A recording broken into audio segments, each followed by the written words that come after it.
Hey, welcome to JayMike's Movie Night. What up? What up? Oh man, it's good to be back with this final video in the Quentin Tarantino, my top 5 Quentin Tarantino movies. Tonight is Kill Bill Volume 1 and 2. Oh man.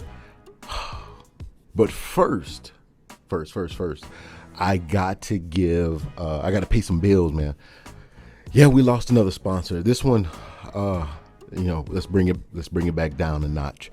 Pamela Voorhees' Little Tykes swimming lessons is out of business. Tragic event.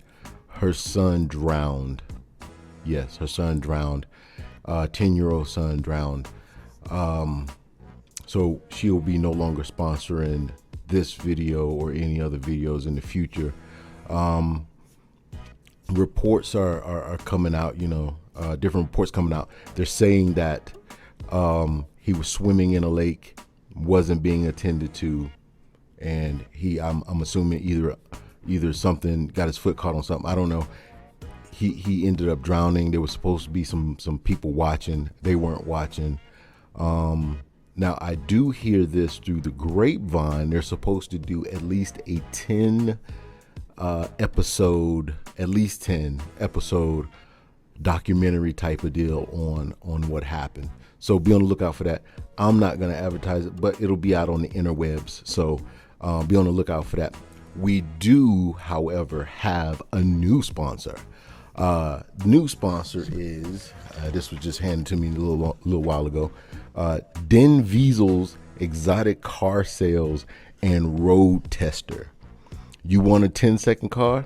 We got it. That's their motto. Located at Toretto Drive. They can be reached at www.warrace.aol.compuserve. If you put in that website, if you put in the discount code O'Connor20, you get 5% off your first road test. That is Den Wiesel's Exotic Car Sales and Road Tester. You want a 10-second car? We got it. All right. Let's get into Kill Bill 1 and 2, Volume 1 and 2. That's right. I'm doing 2 tonight, so it might be a little bit longer than normal. But these two movies, one movie together, they deserve it. They deserve all the time. All right. Now, I hadn't seen this movie.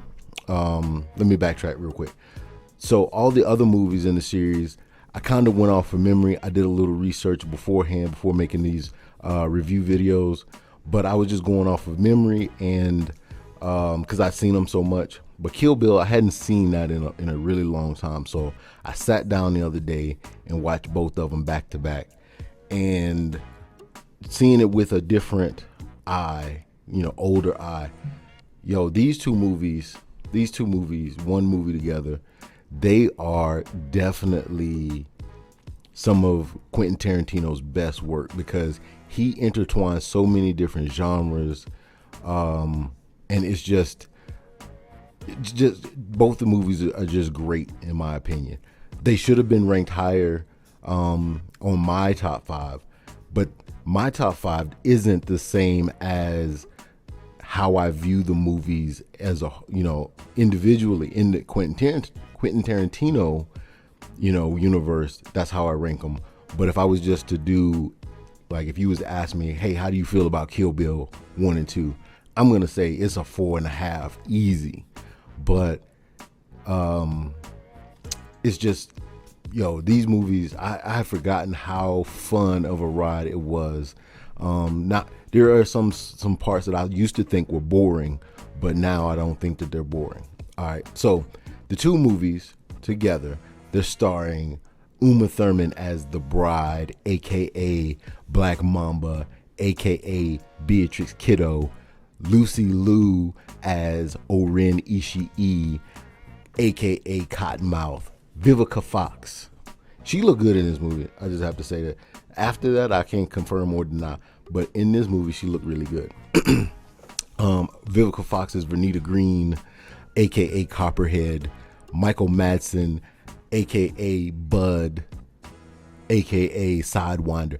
I don't remember them saying his name in this movie, but his code name is Sidewinder. Daryl Hannah is L Driver, aka California Mountain Snake. David Carradine, Bill, the central figure in this story, the bad guy, so to speak. His name, aka Snake Charmer, and you got co-starring Julie Dreyfus as Sophie Fatale.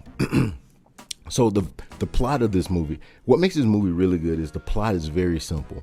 The bride, aka Black Mamba, she's out. R.I.P. Kobe. She is out for revenge because she was a part of this elite assassin. It's called the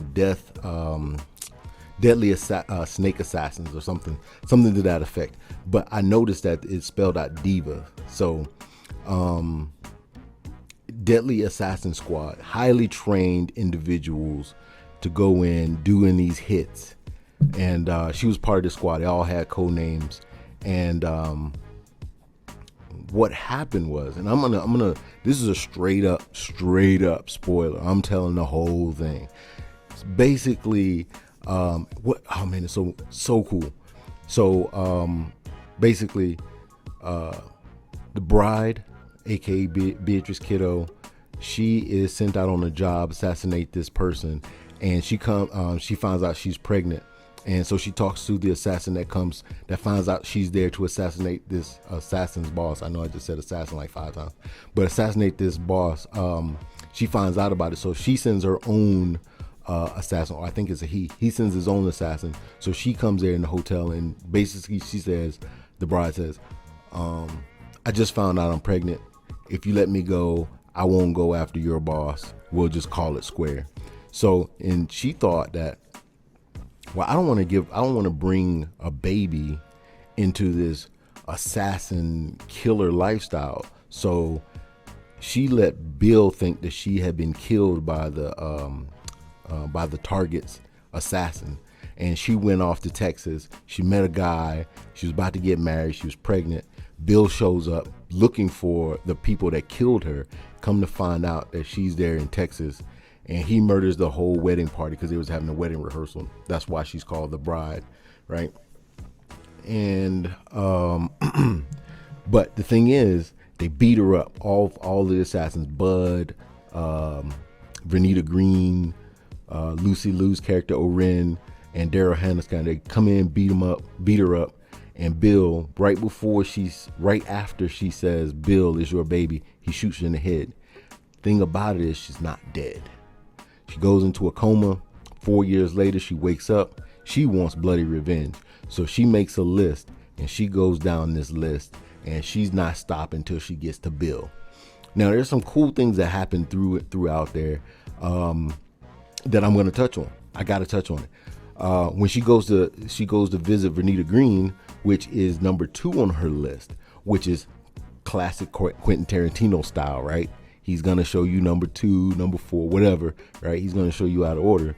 But she's the first one we see is Vernita Green. She goes there. They get into a fight. I mean, here's what I liked about volume 1 and 2, really, was the sound design. The hits, the glass, all of that seemed like he ratcheted up to 10. So you can hear and feel every punch and land and kick and whatever, right? The only person I noticed that does that is Sam Raimi. He did it in Evil Dead 2, Evil Dead 1. He ratchets up the sound so you can hear it. It becomes a character in itself. So he did that in Drag Me to Hell, and he did the first 3 Spider-Man movies with Tobey Maguire. If you listen and now that you know there's a little bit of information, if you listen to Sam Raimi's Spider-Man movies, there's certain parts where he drops out the background, like background music, and he just goes with sound, and it's like it immerses you into it. Quentin Tarantino does the exact same thing with the fights and stuff in the sound design. He ratchets it up, and it sounds really good, especially with this first fight. And so she ends up killing Vernita Green, aka Copperhead, but she does it right in front of her daughter. Man, daughter's 4 years old, and she gives her, the bride gives her this line: "If you're still feeling raw about it when you get older," and I'm paraphrasing, by the way, I'm not saying it verbatim, "you can come find me." So that, to me, that sets up, boom, Kill Bill Volume 3. Now, I did do a little research on this because I had heard rumors floating around the interwebs saying that he was going to he planned on doing it. Well, he did, and then he said, no, it's not going to happen. And then as of December 2019, he said him and Uma Thurman had been talking about it. And I did some research on the two little girls, the bride's daughter, because she's alive, and because she thought that her daughter had died when she woke up from her coma because she wasn't pregnant anymore. And Vernita Green's daughter, right? They are still acting, I think. I don't think they were like, they didn't do just this one role. I think they're still acting, but they're starting to be around that right age because they were really young when this movie came out. But anyway, but I'm excited about that.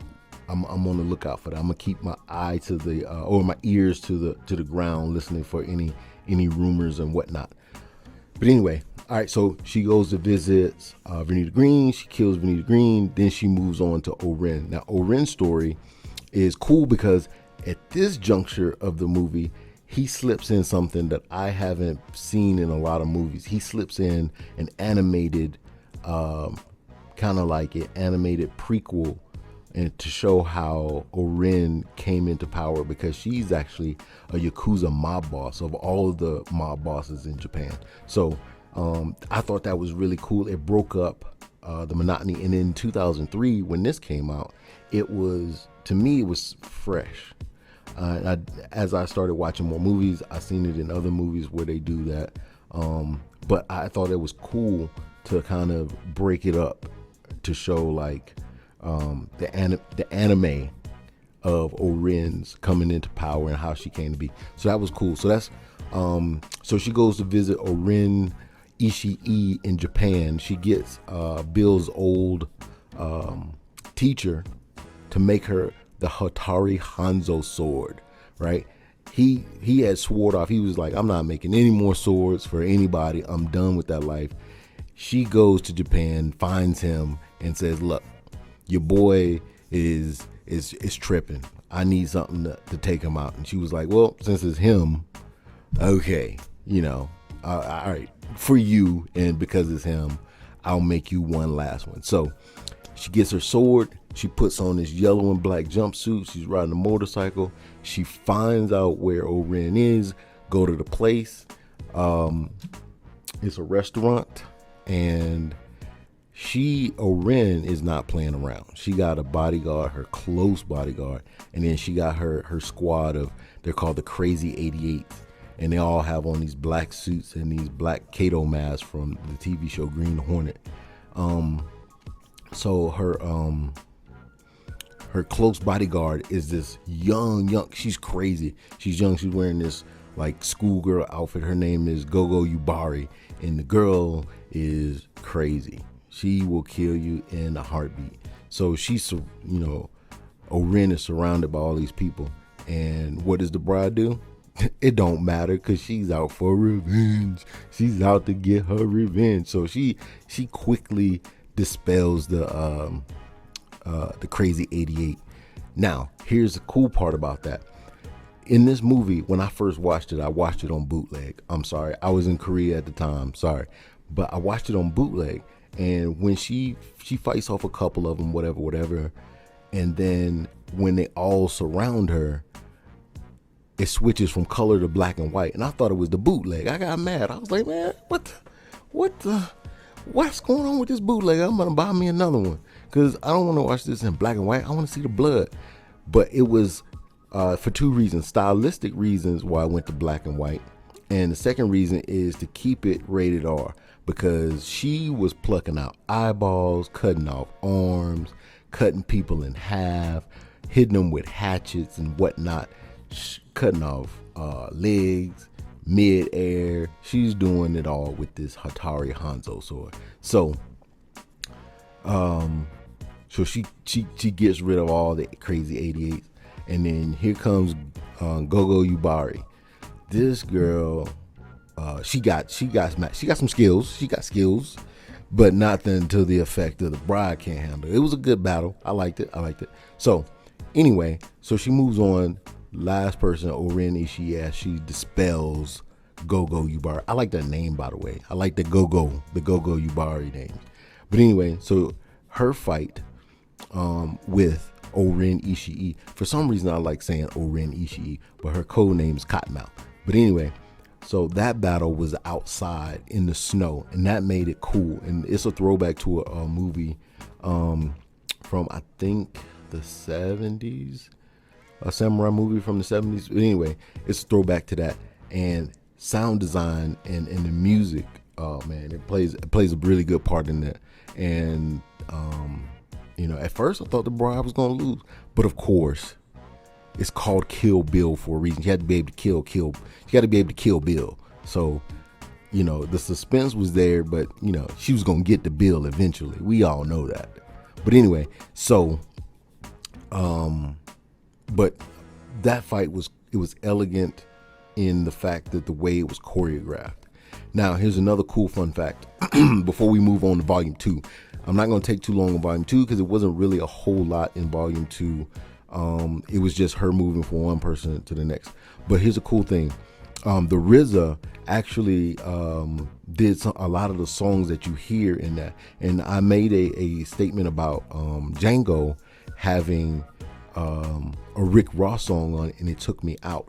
But RZA and the Wu-Tang Clan, they have a certain sound that lends themselves. They use a lot of samples from the Japanese kung fu movies from back in the day. So his beats were perfect for this movie. I'm telling you. And I'm like, yo, RZA really put his work in with this one. I really like the soundtrack. And I'm not a huge Wu-Tang Clan, but it made me like Wu-Tang even more than I do. So the soundtrack is bomb, especially during this fight. It was tight. So she dispels Orin. Now part 2 comes up. Part 2, Kill Bill Volume 2.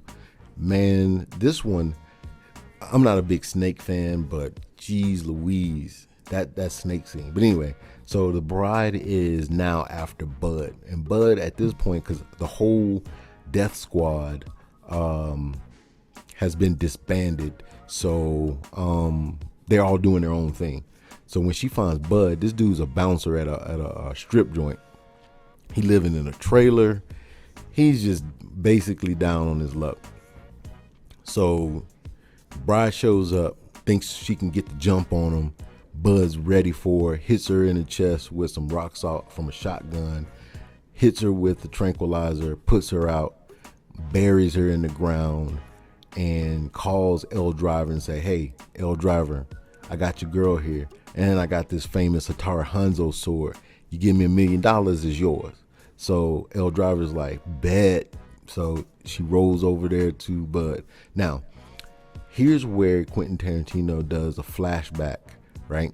So he buries the Bride in the ground, and the Bride is panicking. She's like, "Oh my God, I'm in this wooden box. How do I get out?" And what she does, she remembers her teachers, her teachings. So we get the flashback of where she first gets trained, and she gets trained by Pai Mei. Pai Mei is supposed to be the baddest martial arts instructor, right? So he has this. It's called a 5. I should have wrote that down. But anyway, he has this move that he never teaches anybody, and when they hit you with it in these 5 pressure points, you take 5 steps, and then you die. Your heart bursts inside your chest. Well, anyway, so she goes there and she learns all what she has to learn to make her the baddest assassin there is, right? And one of the teachings is a super really close punch through wood or whatever, or punch your enemy really close if you don't have a lot of space. So she remembers that. Fast forward back to her in the box, she's like, "Yo, I can do this. This wood ain't nothing." So she knocks herself out. She knocks the wood, makes a hole, digs herself out of the grave, and she heads back to Bud's place, right? So when L Driver shows up in the morning, Bud is like, yo, you got my sword? She was like, yeah. No, he was like, you got my money? She was like, yeah. You got my sword? It's right here, right? So they make the little exchange. She starts talking about whatever. He goes to look at the money, and out pops a black mama, strikes him 3 times in the face. He dies within a few minutes. When that snake popped out, I saw it the first time. Your boy jumped back. I was like, yo, this is bananas, because I don't like snakes. And that snake struck him 3 times in the face. You know he was going to die from that. But crazy, right? Here comes the bride. She's on her way back. She walked all the way back.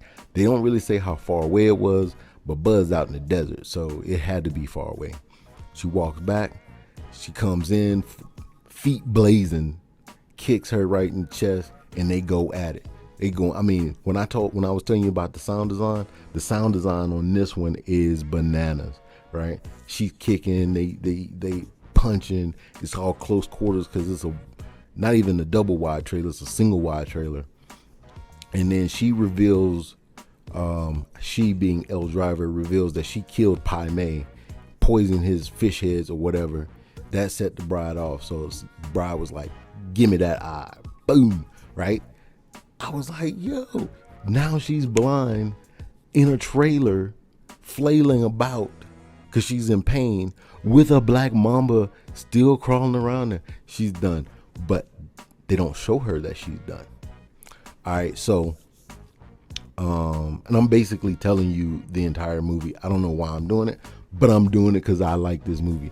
Anyway, she goes, finds Bill's old, like a father figure. He tells her where he is. She goes there. She finds out that the baby that she thought was gone is alive and well, and they have an emotional meeting or whatever. And then they talk about why Bill did it. Like, why did you kill me or try to kill me? And he's like, because I thought you were dead, and I found out you weren't dead. You was hanging out with old boy in Texas, knocked up. And she was like, yo, it's your baby though. And he was like, how was I supposed to know that? Well, you're supposed to know because you're supposed to ask me. And that's what I liked about this movie. When we see all the crazy kung fu and swords and killing and whatnot, it all comes down to bad communication. Because if she would have just been like, yo, Bill, I'm pregnant. I'm not really trying to raise a baby in this crazy life. Can I just retire? You know what I'm saying? Like, let me just retire.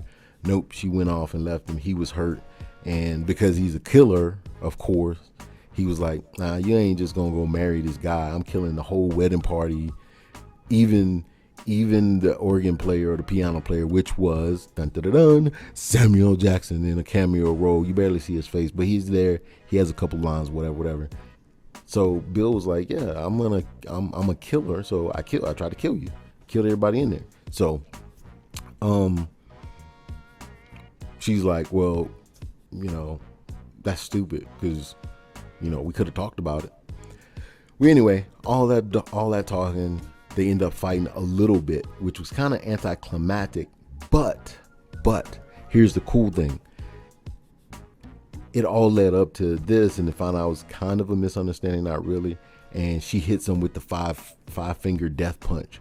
I don't know if that's what it's called. I have to look that up. But anyway, she hits him with it, and he's like, wait, Pai Mei showed you? He don't show anybody. She's like, well, he showed me, and go take your 5 steps. And he went and took his 5 steps, heart exploded, fell to the ground. That was the end. And then she was able to take off and go live a regular life with her not new daughter, but her daughter, Bibi. So my review of this movie is, man, this was the bomb, man. I like this movie. I should have rated it higher. I should have brought Jackie Brown. They should have, switched places. But I give this movie in the Quentin Tarantino my top 5. It gets a 3. It was released separately. Kill Bill Volume 1 was released in 2003. Kill Bill Volume 2 was released in 2004. I really wanted them to be together. I would have sat through that almost 4-hour movie, but I think they would have cut some stuff down and condensed it, maybe a 3-hour movie with a little intermission or something. He likes doing intermissions. But anyway, this has been JayMike's Movie Nights.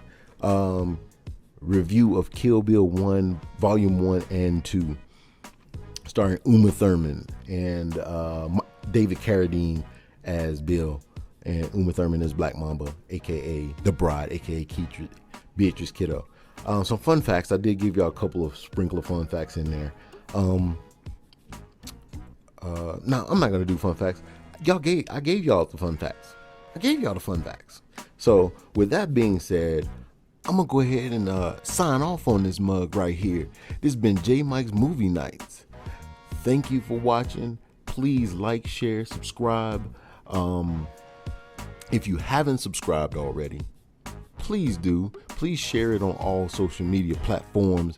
And I'm gonna see y'all later on the next one. Peace.